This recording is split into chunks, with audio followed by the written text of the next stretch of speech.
আমরা দিন শেষে পারিনি, সো এটার জন্য টিমের পক্ষ থেকে সরি।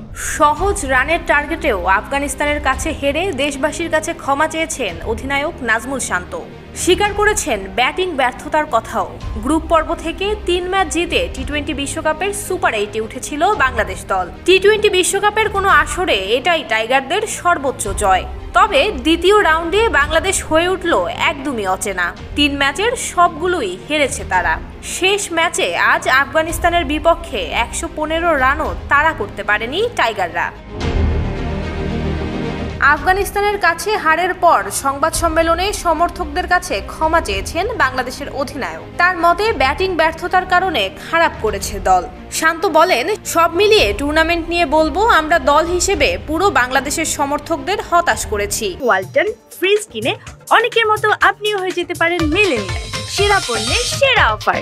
যারা আমাদের খেলা দেখেন, সবসময় আমাদের সমর্থন করেন, তাদের আমরা হতাশ করেছি। আমি দলের পক্ষ থেকে ক্ষমা প্রার্থী। ব্যাটিং গ্রুপ আমরা দেশের মানুষকে ওইরকম ভালো কিছুই দিতে পারিনি, এটার জন্য আমরা দুঃখিত। ব্যাটিং ব্যর্থতার কথা স্বীকার করে শান্ত বলেছেন, আমরা ব্যাটিং গ্রুপ হিসেবে দেশের মানুষকে ভালো কিছু দিতে পারিনি। সামনের দিকে আমাদের এটাই চেষ্টা থাকবে কিভাবে এখান থেকে বের হয়ে আসতে পারি। সমর্থনের যোগ্য প্রতিদান দিতে না পারলেও তাদের দিক থেকে চেষ্টার কোনো ত্রুটি ছিল না বলে জানান শান্ত। আজ বিশ্বকাপের সেমিফাইনালে যাওয়ার ভালো এক সুযোগ ছিল বাংলাদেশের সামনে, তবে সেটা করতে ব্যর্থ হয়েছে তারা। এমনকি ম্যাচ জয়ের সুযোগও ছিল শান্তদের সামনে, তবে ব্যাটিং ব্যর্থতায় তা হয়নি। কিন্তু বাংলাদেশের বোলিং ইউনিটের উন্নতি দেখছেন শান্ত।